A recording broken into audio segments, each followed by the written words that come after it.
نحمد ونصلي على رسول الكريم أما بعد فأعوذ بالله من الشيطان الرجيم بسم الله الرحمن الرحيم إنا أنزلناه في ليلة القدر وما أدراك ما ليلة القدر ليلة القدر خير من ألف شهر تنزل الملائكة والروح فيها بإذن ربهم من كل أمر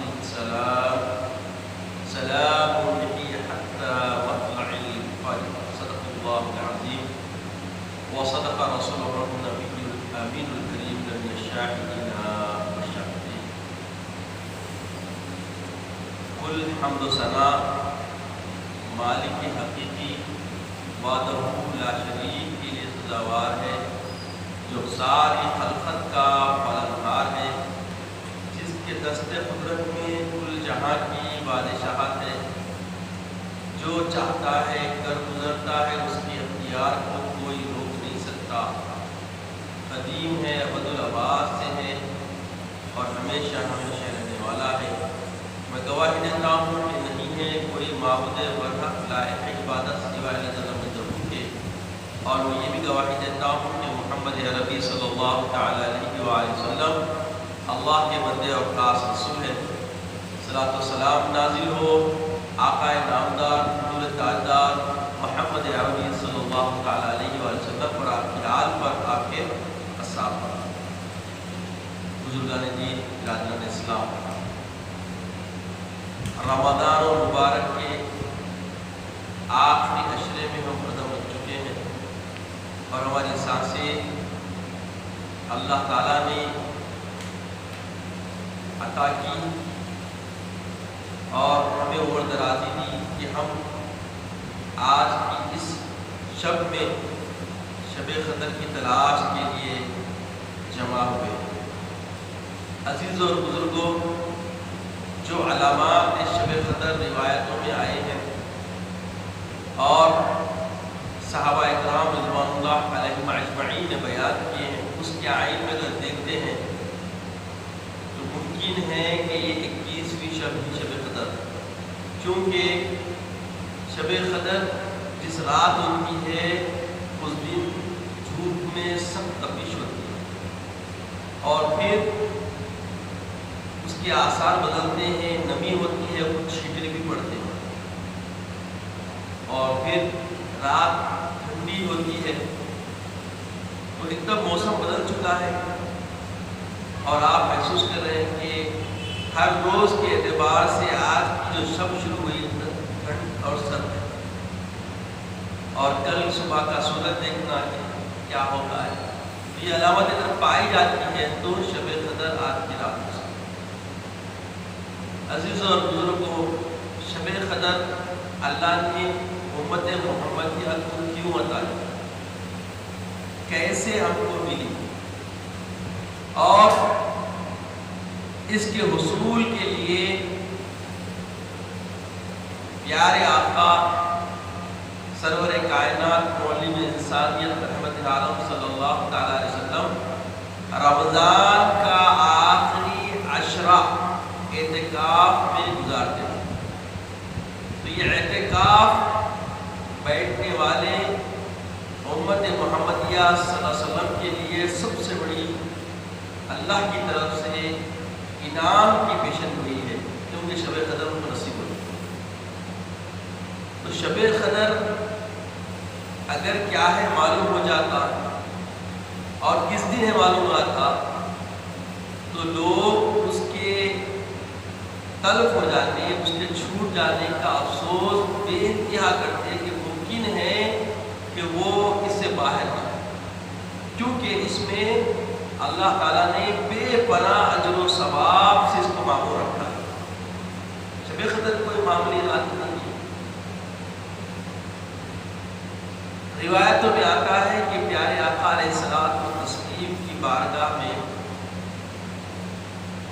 سابقان امم کے تذکرے ہو رہے تھے۔ شبور نامی ایک ولی ہے جو بنو اسرائیل کا بہت بڑا عبادت گزار بندہ ولی گزرا ہے، وہ رات بھر قیام اللیل میں رہتے اور دن میں صاحب النہار رہتے، 1000 سال کی عمر ہوتی۔ تو جب یہ واقعہ سنے تو صحابہ رضوان اللہ علیہم اجمعین آزمودہ ہو گئے اور ان کی کیفیت پہ سوال کیا ہے کہ کیا بات ہے تمہارے چہروں میں تغیر کیوں آ گیا؟ بولے یا رسول اللہ صلی اللہ علیہ وسلم، سابقان امم کی عمر اتنی بڑی بڑی ہوتی تھی اور ایسی مجاہدانہ وہ اللہ کی بارگاہ میں اللہ کی بات کرتے اور اللہ کو راضی کرنے کے لیے کوشش کرتے، یہ ہم کو کیوں کر نصیب ہو؟ ہماری عمریں تو کم ہو گئی۔ پیارے آقا علیہ الصلوۃ والسلام جب یہ تشویش صحابہ کے کرتے تھے تو آپ کے چہرے پہ تغیر آنے لگا۔ ابھی تغیر پورا چھایا بھی نہ تھا کہ اللہ تعالیٰ نے جبریل امین کے ذریعے سورہ خضر رکھا کہ بے شک ہم آپ کو شب قدر تک انا انزلناہ فی لیلۃ القدر، بے شک ہم نے قرآن کو لیلۃ القدر میں نازل کیا۔ لیلۃ القدر یہ خیر من الف شہر، شب قدر کیا ہے؟ وہ 1000 مہینوں سے بہتر افضل کا، 1000 مہینوں کی عبادت کرنے کا اجر و ثواب ایک رات میں آپ کو چند لمحے گزارنے سے نصیب ہوتا ہے، خیر من الف شہر۔ اور پھر یہ رات اتنی اہمیت کی حامل ہے کہ سید الملائکہ پورے فرشتوں کے جھرمٹ کے ساتھ روئے زمین پر پھیل جاتے ہیں۔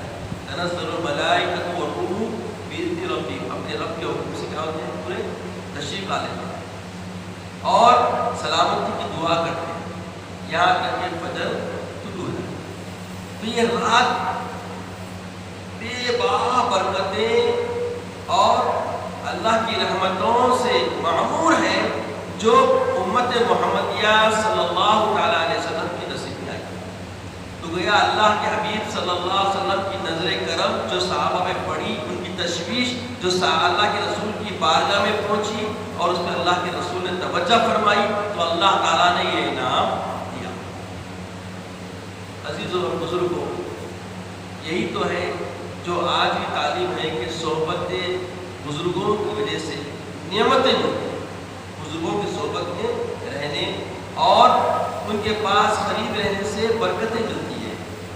اور یقیناً آج ہمیں لازم ہے، ضروری ہے کہ ہم صالحین لوگوں کی صحبت اختیار کریں، کیونکہ عصر حاضر فتن ہے، ہر لمحہ ہر گھڑی ہمارے ساتھ نفوس کا تعاقب ہو رہا ہے اور غیر ادیان کے لوگ مختلف طریقے سے ماحول بنا کر ہم پہ تسلط چاہتے ہیں۔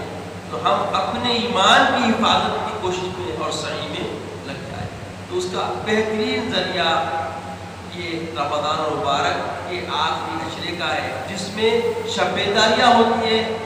آپ کو ضروری نہیں ہے گلسومپورہ جامع مسجد میں ہی آپ آ کے شب بیداری کریں، ایسی کوئی شرط نہیں ہے، مگر آپ جہاں بھی ہو خدا کے واسطے بازار کی زینت نہ بنے، کوشش کریں چبوترے پہ وقت نہ گزاریں، کوشش کریں خرافتوں میں نہ ہو، کوشش کریں کہ مربجہ کوئی ایسے خراب مخلوقات میں نہ ہو، بلکہ آپ پیسفل طریقے سے اپنے نفس کے تحفظ کے لیے، اپنی ذات کے تحفظ کے لیے، اپنے نفس کو ناصح فکر کی طرف مائل کرنے کے لیے مسجد کا رخ کریں۔ مسجد بہترین جگہ ہے اور کیونکہ مسجدوں کو صاف کرنے کے لیے خاص کر خانہ کعبہ جو پہلی مسجد ہے، اللہ تعالیٰ نے حضرت سیدنا ابراہیم علیہ السلام اور حضرت سیدنا اسماعیل علیہ السلام کو حکم فرمایا کہ مسجدوں کو پاک و صاف کرو، اس کے لیے سجدہ کرنے والوں کے لیے، نماز پڑھنے والوں کے لیے، والعاکفین علی الناس، اور جو لوگ اعتکاف میں بیٹھتے ہیں ان کے لیے۔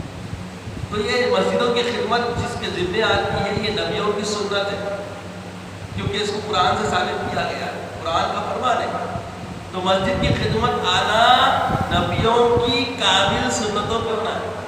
سلیم صاحب تو ماشاءاللہ یہ سنت کو ماشاءاللہ زندہ کیے ہوئے، جو حضرات مسجد سے جڑ کے خدمت کر رہے ہیں، کیا وہ صاحب بہت بڑا مقام ہے آپ کا، کیونکہ نبیوں کی سنت اختیار کیے ہوئے ہیں۔ تو یہ بہت بڑی بات ہے کہ مسجدوں کی صفائی میں رہنا، مسجد کے انتظام میں رہنا، مسجد کی خدمت میں رہنا، یہ انبیاء علیہ الصلاۃ والتسلیم کی سنت ہے۔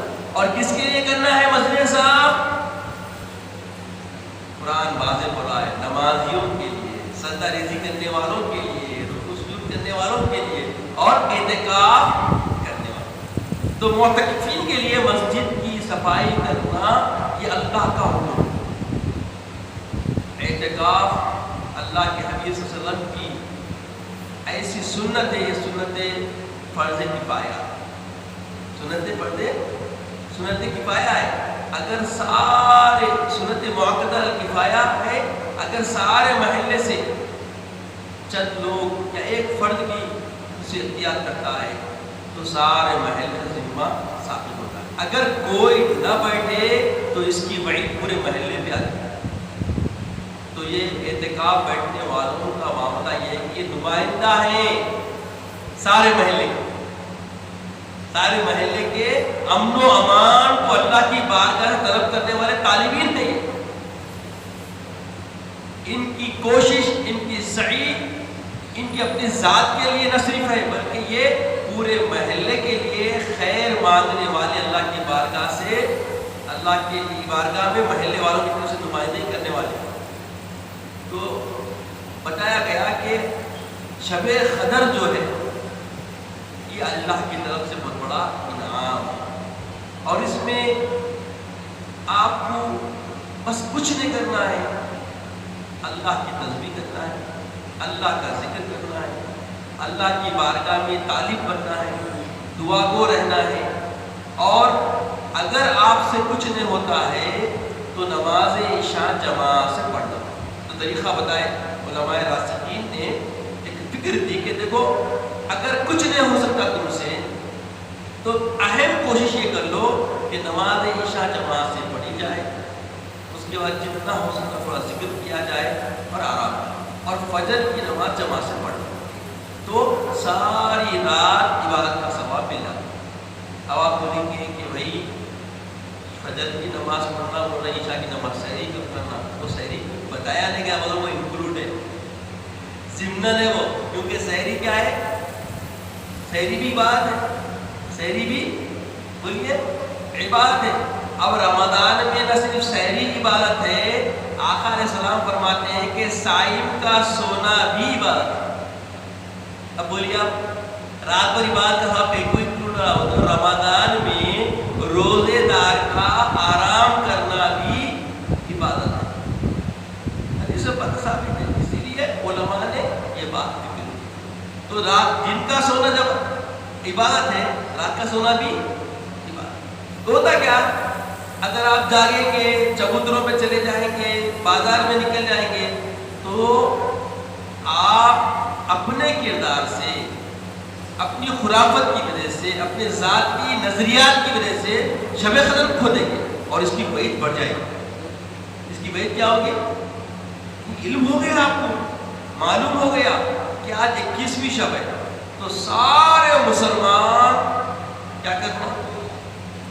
عشاء کی نماز جماعت سے پڑھیں. عید کا منظر ہونا چاہیے مسجدوں میں، ہے کیا ایسا؟ ہو رہا کیا ایسا؟ یہ کیا ہے؟ نہیں ہو رہا تو لا علمی کچھ ہے اور کچھ بیگانہ بنے، جان بوجھ کے لوگ کر رہے ہیں. اب جان بوجھ کے غلطی کرنے والوں کے لیے کسی قسم کا مدد آنا ممکن ہے کیا؟ ممکن ہی نہیں. جب مدد کے طالب بننا ہے تو عامل ہونا ہوگا، آپ اپنی صحیح کرنا چاہنا. سعی منی اتم من اللہ، اللہ کے حبیب پاک علیہ السلام نے ہمیں تعلیم دی، کوشش خود کرو، اس کے بعد بھروسہ اللہ پہ کرو.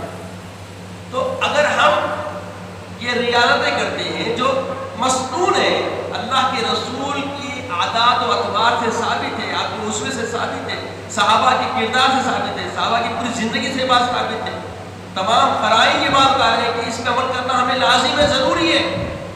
کہ رمضان کا آخری اشرا کثرت سے مسجد نبوی میں گزرتا تھا صحابہ، اور پھر تابعین تبع تابعین کثرت سے مسجد میں ہوتے تھے. آج ہم مسجدیں چھوڑ کر عجیب حالات میں بدل گئے.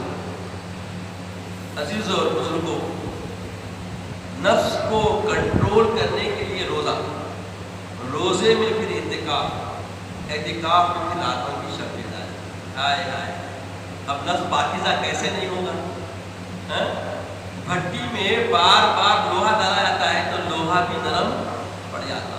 اسے جو چاہے آپ اوزار بنا سکتے ہیں. تو ایسے ہی انسان اپنے آپ کو تیار کرنا چاہتا ہے، خاص کر امت محمد کیا اپنے آپ کو اس وقت تقاضے جو ہندوستان میں ہو رہے ہیں مسلمان سے، اس کے لیے تیار ہونا چاہتے ہیں تو کچھ نہیں کرنا ہے، صرف آپ کو اس میں رسول اختیار کرنا.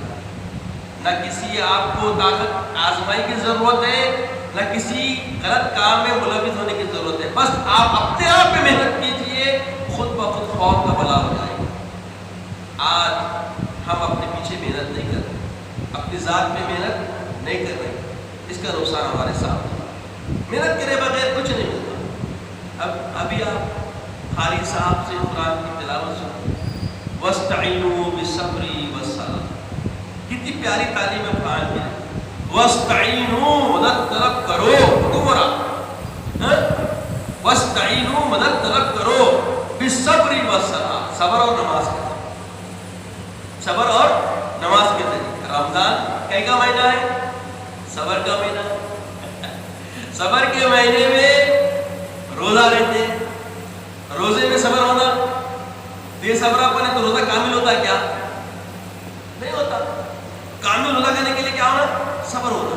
پیاس برداشت کرنا، بھوک برداشت کرنا، لوگوں کی زیادتیاں برداشت کرنا، لوگوں کے غلط کردار کو برداشت کرنا، لوگوں کے تانے پیچھنے سے نظر انداز کرنا.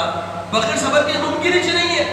گھر سے نکل کے مسجد کو ٹائم پہ پہنچنے کے لیے کچھ کام کاج کی حالت میں تقاضے کرتے، ان کو چھوڑ کے نماز کے لیے نکل کے آنا. بغیر صبر کے آپ کام چھوڑ کے نکل سکتے کیا؟ اس کے لیے صبر کرنا ہوگا کہ بھائی 2 روپے کم ہوئیں گے پرواہ نہیں، 4 پیسے کم ملیں پر میں نماز پڑھ کے آ رہا ہوں. اور رمضان میں کم ہونے کا سوال تو ہے ہی نہیں. کہاں ہے بتائیے میں؟ عام دنوں میں جتنے بھی لوگ ہیں سب جانتے ہیں کہ معمولی 1 کلو انگور گھر لے آنے کے لیے انسان سوچتا، جس مرتبے کا ہے اس مرتبے کے حساب سے انہیں سارا میوہ گھر کو لے نہیں آ سکتا.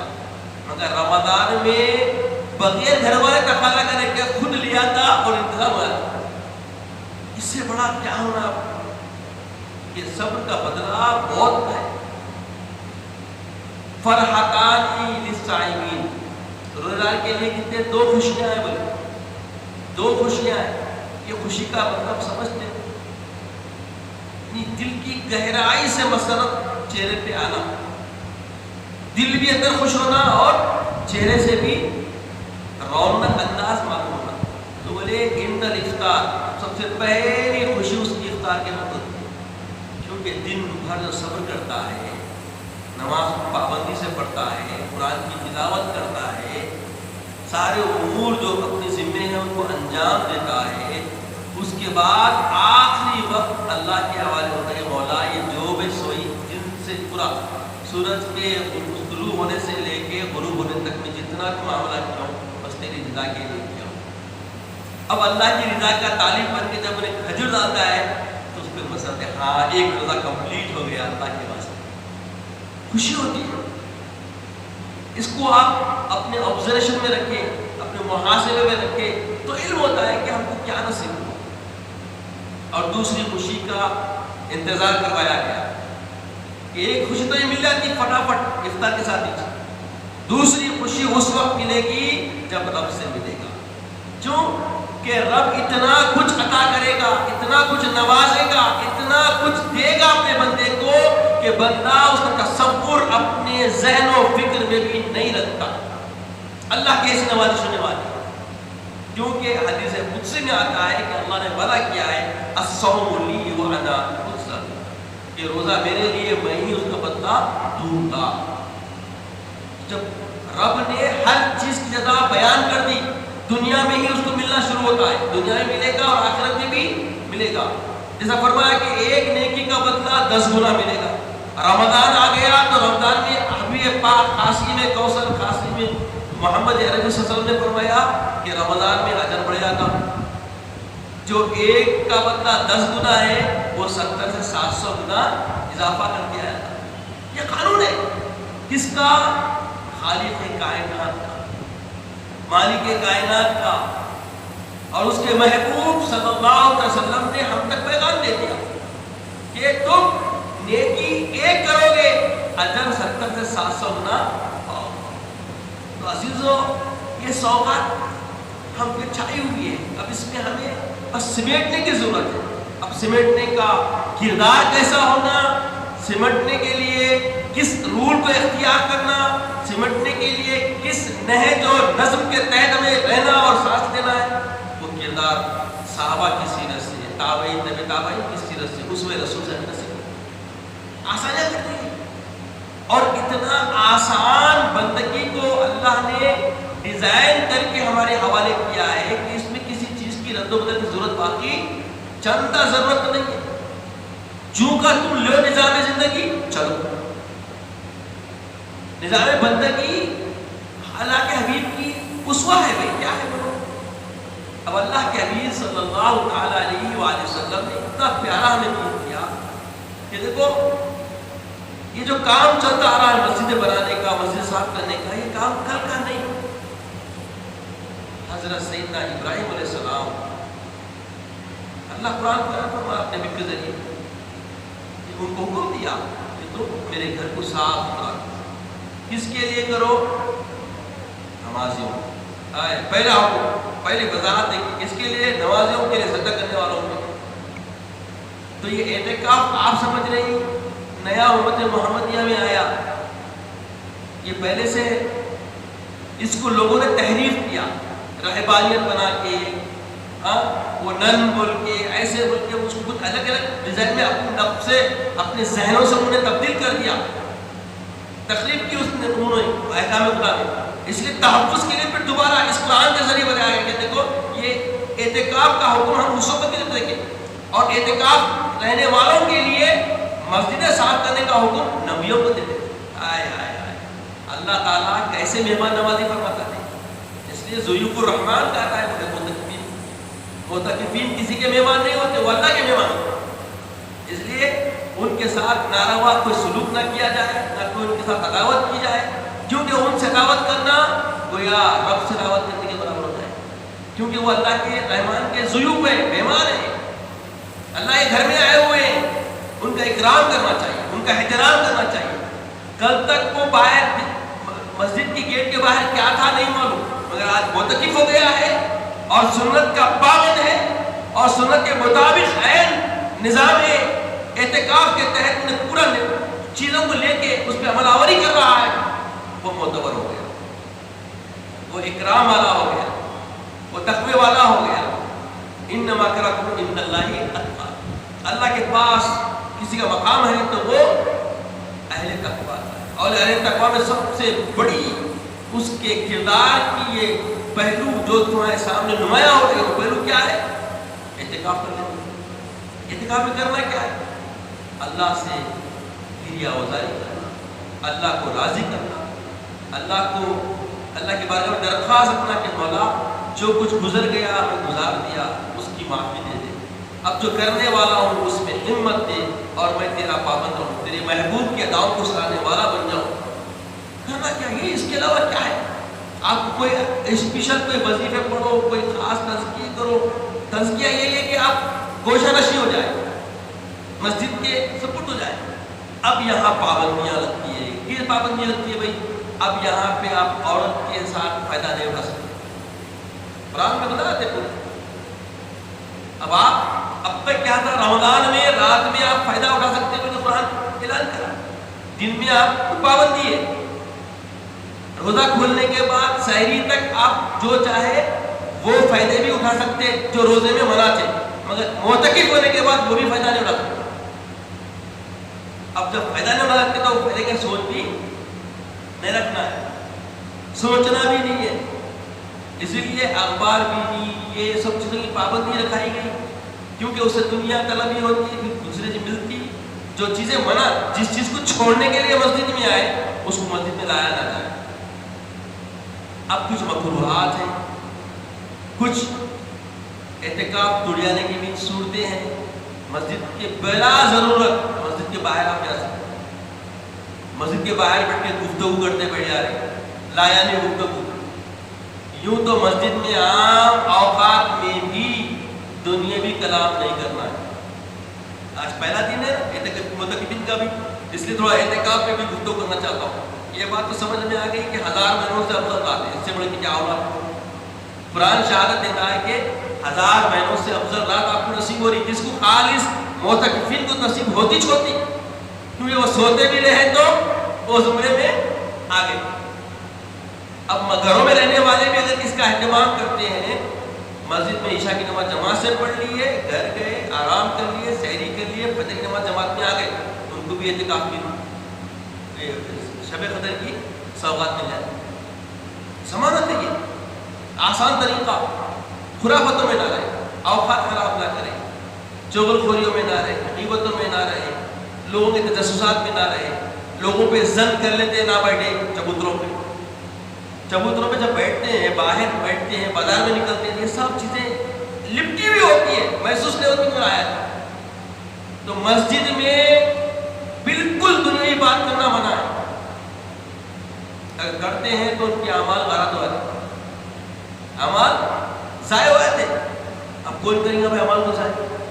پہلے آپ یہ دور میں ایک ہی نماز ہی پڑھ رہے تو کتنی محنت سے پڑھ لے رہے، اپنے کو اندازہ ہے، نفل پڑھ رہے تو کتنی بڑی بہت بڑی بات ہے بھائی، آج دنیا ایسا ہمارے اوپر گر رہی، اس کو ٹھکل کے آپ اللہ بولنا ہے، اللہ کو بڑا ماننا ہے، یہ تکبیر کوئی معمولی بات نہیں ہے، اللہ اکبر جب مان لیے، واقعی ہے صدا جو منہ سے نکل رہی دل میں اثر کر گئی اور دماغ میں بیٹھ گئی، اب اس کے بعد کوئی چیز کی ضرورت نہیں پڑتی، وہاں تک پہنچنے اس کا، وہاں تک جانے کی صحیح کر رہے ہیں اس کا۔ ظاہراً ہمارا کردار مومنانہ ہے، اسلامی ہے، مگر باطن ہم بہت خسارے میں، سب دو وجہ ہیں، دو چہرے والے ہیں، عوام کے سامنے کچھ اور ہے، تنہائیوں میں کچھ اور ہے۔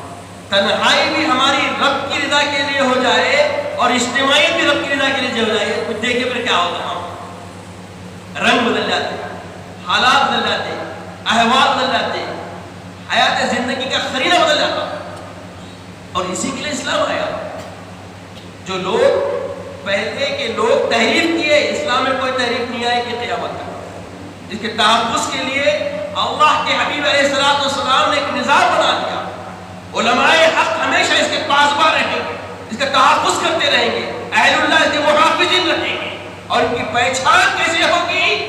اللہ کے حبیب صلی اللہ علیہ وسلم نے دو چیزیں بتا دی کہ میں تمہارے درمیان دو امانتیں چھوڑ کے جا رہا ہوں، ایک کلام اللہ اور دوسرے میری ہجرت۔ عزیزو یہ بات بہت دو ٹوک ہے، اس پہ پوری امت کا ایمان ہے اور ایقان ہے، اس کے بغیر نجات نہیں ہے۔ ایک پھر موقع بتایا کہ یہ دستور حیات قرآن مجید کو اختیار کر لو اور میری ہجرت کی محبت جو نوح کی کشتی کی طرح ہے اس میں سوار ہو، نجات، دنیا بھی آسانی سے گزرے گی اور آخرت کی کامیابی کی ضمانت ہے۔ ارے اس سے بڑھ کے کیا، آقا علیہ السلام کے کلام کو اللہ نے اپنے طریقے سے بیان فرمایا، قل آپ فرما دیجیے، قل لا اسألکم، میں تم سے سوال نہیں کرتا، قل لا اسألکم، میں تم سے سوال نہیں کرتا، کس بات کا؟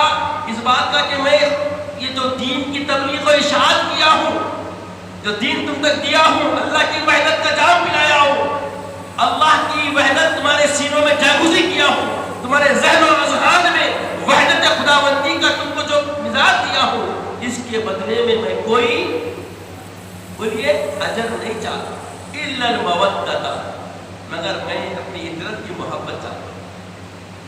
جب یہ آیت کریمہ نازل ہوئی، صحابہ نے عرض کیا یا رسول اللہ کون ہے المودۃ؟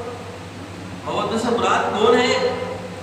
تو بولے حضرت علی کرم اللہ وجہہ الکریم، بیوی فاطمہ، حسن حسین۔ ابھی بات غور کریں تو آپ بولیں گے بات محدود ہونی چاہیے، مگر اس کا یہ تھا کہ یہ بغیر بات کو محدود کر ہی نہیں سکتا۔ شب قدر جو ملی ہے کس کی فکر سے ملی اور ان کی فکر کیا ہے سمجھنا ضروری ہے نہیں ہے، اور جب تک ان کی فکر نہیں سمجھیں گے خدا کی وحدت سمجھ میں آتی ہے، ان تک پہنچنا، ان کو سمجھنا، ان کی سمجھ کو اختیار کرنا، اور جب آپ اس سمجھ میں آ گئے تو سمجھ جاؤ آپ سمجھدار بن گئے، اور ایسی سمجھ کی قدر اللہ بہت کرتا، ایسے سمجھ والوں کی قدر اللہ بولیے بہت کرتا. تو مودت سے محبت ہونا. اور یہ اس لیے بھی بول رہا ہوں کہ آج جو ہم شب گزاری کر رہے ہیں حضرت سیدنا علی مقام مولا علی کرم اللہ وجہہ الکریم چوتھے خلیفۃ المسلمین کی شہادت کا دن، فتح مکہ کا دن ہے. آپ سمجھیں تعلق ہے، کیونکہ اللہ کے حبیب صلی اللہ علیہ وسلم نے فرمایا انا مدینۃ العلم باب علی، میں علم کا شہر ہوں اور اس کا دروازہ حضرت علی کرم اللہ وجہہ الکریم. اب اعتکاف بیٹھنا ہے تو اعتکاف کے امور جاننا، علم ہے نہیں ہے. یہ علم کہاں سے ملے گا؟ مدینۃ العلم سے ملے گا. اور مدینۃ العلم سے علم لینا ہے تو داخل کہاں سے ہونا پڑے گا؟ بابا علی کرم اللہ وجہہ محبت داخل، بغیر اس کے علم ملتا نہیں. کلی بات سمجھ میں آنے کی. تو اسی لیے آج جو علم آپ کو مل رہا ہے یہ باپ سے لینا ہے، دروازے سے داخل ہو کے مدینۃ العلم سے لینا ہے. تو ہم یہ لے رہے ہیں اور اس فکر سے جب ہم کام کریں گے تو ہم کو نقصان نہیں ہوگا، نفع ہی نفع ہوگا. اور یہ ایسا نفع نہ صرف اپنی ذات کو ملتا ہے، اپنی نسلوں کو بھی ملتا ہے، اپنی بولیے نسلوں کو ملتا ہے. اب جتنے لوگ متقب ہیں دعا کریں گے تو دعا جب سب کے لیے کریں گے، عالم اسلام کے لیے کریں گے، اپنی اولاد کے لیے نہیں کرتے، اپنے متعلقین کے لیے نہیں کرتے. لازم ہے یہ جو شب قدر کی شبیں ہوگی یہ ملیں گی ان کو، اس میں جب دعائیں کریں گے تو دعا پوری مقبول. اگر دعا قبول ہوگی تو وہ برکتیں ساری نسلوں کو ملیں گی، نسلوں کو ملے گی. تو شب قدر کوئی معمولی رات نہیں ہے، اس کے حصول کے لیے یہ زاویہ ہے، یہ طریقہ ہے، یہ منہج ہے جس کے ذریعے ہم کو یہاں تک پہنچنا ہے.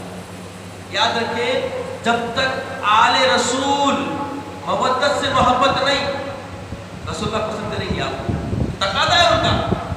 اور یہ تقاضا اس کے بدلے نہیں بولے، اس کے بدلے کوئی اجر نہیں چاہیے، مگر الا المودۃ، مگر میری آل سے محبت کرو، میری مودت سے کیا کرو؟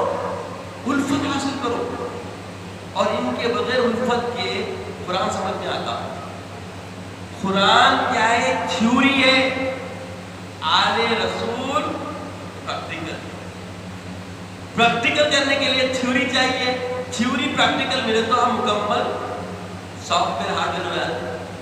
تو ایمان کا سافٹ ویئر ہارڈ ویئر نیچے ہے ہمارا، اس کے بغیر ہمارا کمپیوٹر چل نہیں سکتا. یہ کمپیوٹر ہے بھائی، اللہ کا بنایا ہوا. اس کو چلانے کے لیے دونوں چیزیں چاہیے، تھیوری اور پریکٹیکل.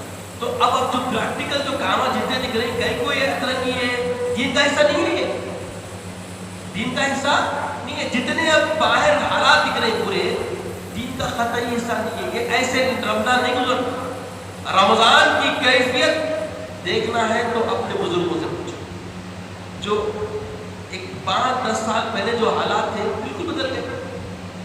رمضان بولے تو بڑی جامع مسجدوں میں لوگوں کا رخ تھا، گھروں سے نکل کے آتے تھے تاکہ اجتماع زیادہ ہو تو بہت سارے فائدے ہوتے. مسجد کیا ہے؟ کوئی معمولی چیز نہیں ہے. جامع مسجد بننے کا مطلب یہاں پہ جمعیت میں بہت کثیر تعداد میں مسلمان جمع ہونا اور جمع ہو کر اللہ کی بندگی کے اصول سیکھنا، اللہ کی رضا جوئی کے اصول سیکھنا، اللہ کو راضی کرنے کے قرینے اختیار کرنا، اور اس کے لیے سارے لوگ 10 ملی کر کے اللہ کی بارگاہ میں دعا ہو. ایسا ہو رہا بڑی مشکلوں سے ٹائم نکلتا اور وہ ٹائم بھی سیکنڈوں پہ نظر رکھ کے ادا ہوتا. تو بتائیے کیسے ہمارے تبدیلی آئے گی؟ ہمارا اجتماع ہوتا صرف جمعہ، اس میں بھی بڑی مشکلوں سے انگار پہ ہاتھ رکھے جیسا لوگ آتے اور ویسے فوری واپس چلے آتے. جبکہ مسلمانوں کا اجتماع اللہ کے لیے ہونا، اور جب اللہ کے لیے آپ آ رہے ہیں تو کوئی نفسی خیالات ہمارے اندر ہمارے در پردہ نہیں ہونا چاہیے، خیالات میں نہیں ہونا چاہیے. ہم صرف اللہ کی رضا کے لیے آ رہے ہیں تو ہماری طلب اخلاص، ہماری کوشش مخلصانہ ہونا چاہیے. اور جب اس طریقے سے ہم کوشش کرتے ہیں تو دیکھیے پھر کیسے تبدیلی آتی ہے. کیسے معاملات دیکھے دیکھے تک بدل جاتے ہیں، کیسے احوال تبدیل ہوتے ہیں، حالات تبدیل ہوتے ہیں۔ کوئی ایسا دشمن تمہارے سامنے ٹھہر نہیں سکتا جس کے اندر بددیانت ہو۔ خیانت کرنے والا کبھی آپ کے اوپر اقتدار نہیں رکھ سکتا۔ آج جتنے خائن ہیں آپ پر مسلط ہو گئے، اس کی وجہ ہماری غفلت، ہماری عدم توجہ، ہم بالکل ان چیزوں سے بہت دور ہو گئے۔ دین داری کا مطلب صرف ٹوپی پہن لینا، تھوڑے کپڑے پہن لینا، مسجد کو خالی چکرا مارنا نہیں۔ مسجد میں آنے کے بعد مسجد کے ذریعے ایک نظام زندگی تیار کیا۔ 5 وقتہ صلاۃ کی پابندی کوئی معمولی پابندی نہیں ہے۔ ہر نماز میں جو آپ کی ملاقات ہوتی ہے تو اس میں حالات کو سمجھنے کی ضرورت ہوتی ہے، ایک دوسرے کی خیر خواہی طلب ہوتی ہے۔ کہاں ہے خیر خواہ؟ کھڑے ہو گئے محمود و ایاز، کوئی بندہ رہا نہ بندہ نواز۔ شاعر نے بہت بڑی امیر گہرائی کا احاطہ کر دیا اس کے اندر۔ شعر دیکھ لیجیے، مگر اس کی جب شرح ہو تو آنکھ کھل جائے گی آپ۔ یہاں کہاں ہے بولیے؟ محمود اور ایاز یہ ایک بادشاہ اور وزیر ہوا کرتا، غلام اور آقا کا۔ تو گویا آقا اور غلام میں کوئی فرق نہیں ہے، سب برابر ہے، کیونکہ بارگاہ رب العزت میں سب کا مالک ہے وہ۔ تو یہ مالک کی بارگاہ میں آئے بعد غلام کو بھی اپنے یہاں سمجھنا، تصور ہونا، یہ کوئی معمولی بات ہے تصور بھائی صاحب؟ مسجد میں آنے کے بعد سب ایک دوسرے کو ایک جیسا محسوس کر رہے ہیں ہم۔ جب یہ ایک جیسا محسوس کرنے کی فکر آ جائے گی تب بندگی کا سلیقہ آ جائے گا۔ آج لوگ بہت ساری صورتوں سے، عجیب عجیب زاویوں سے بنتے ہوئے حالات کو بگاڑنے کے کام کر رہے ہیں۔ کوئی سنوارنے کی کوشش کر رہا ہے تو اس کے بگاڑ کے لیے 10 لوگ پیدا ہوں، سنوارنے کے لیے ایک نہیں ملتا۔ اگر کوئی نظام بن رہا ہے، کوئی حالات بن رہے ہیں، کوئی زندگیاں بن رہے ہیں، اس کی خرافتیں ڈالنے کے لیے بے پناہ لوگ مل جاتے ہیں، مگر سنوارنے کے لیے ایک بھی نہیں ملتا، امن و امان کے لیے ایک بھی نہیں ملتا۔ آج دیکھیں سارے ہندوستان میں امن کی بات کون کر رہا؟ وہی لوگ امن کی باتیں کر رہے ہیں جو امن بگاڑ رہے ہیں۔ امن آتا ہے؟ امن آ سکتا کیا؟ تو اسلام ایسا پیسفل مذہب ہے جس میں یہ غیروں کی طرف توجہ کروانے سے زیادہ، غیروں کے غیر ادیان کی طرف جانے سے زیادہ اپنے دین میں، اپنے دینداروں کے لیے، اپنے دین کی بقا کے لیے، اپنے آپ کو اللہ کا بندہ بنانے کے لیے تیار کرنے کی، صحیح دینے کی ایسے فکر دیتا ہے کہ یہ اسی میں اپنے آپ کو جو ہے نا لگائے، دوسروں کے لیے سوچنے کی ضرورت باقی نہیں ہے۔ دوسرے ادیان میں ایسا کچھ نہیں ہے، ان کو کیسا بننا ہے سوائے اور ان کی جو رشی منیم وغیرہ ہوتے ہیں ان کے علاوہ کوئی دین کا پابند نہیں ہے ان کے پاس۔ آپ دیکھیں ان کے پاس خرافتوں کی تعلیم ہے، اس کو مار دو، اس کو کاٹ دو، اس کو یہ کر دو، انہیں نقصان کرنے والا نقصان کر دو۔ اسلام بولتا کہ نہیں، تم اللہ کے بندے بن جاؤ۔ جو اللہ کا بندہ بن گیا، کامل ہو گیا، محنت کیا، ولایت کے درجے میں گیا، من کان للہ کان اللہ لہ، جو اللہ کا ہوگا اللہ اس کا ہوگا۔ یہ ضمانت ہے۔ کوئی دین میں اس کی ضمانت بتائیے کہ جس خالق کو مانتے ہیں، جس کی بھی وہ پوجا کرتے ہیں، وہ ان کا یاور مددگار بن کے ان کی سنگت میں آ جائے۔ ہم کو ایسی تعلیم ملتی ہے اور ایسا ہم ماضی میں بھی دیکھے ہیں، اب بھی دیکھ رہے ہیں۔